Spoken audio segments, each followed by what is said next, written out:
Hello everyone. Shri Shri Anukul ঠাকুরের জন্ম মাস ভাদ্র, সেই কারণে ভাদ্র পরিক্রমা চলছে। আমরা আজকে মিরপুর 10-এ গিয়েছিলাম।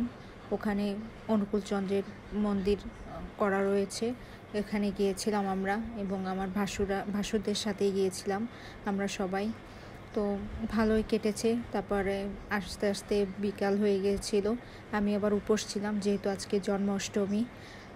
এই যে বাসায় এসে ভোগ রান্না করলাম, খিচুড়ি, নিরামিষ তরকারি, তারপর 3 রকম ভাজা, আলু সয়াবিনের তরকারি, পায়েস এবং তালের বড়া, নারকেলের বরফি, এই আর কি তৈরি করলাম বাসায় এসেই বিকাল 5:30টার সময়।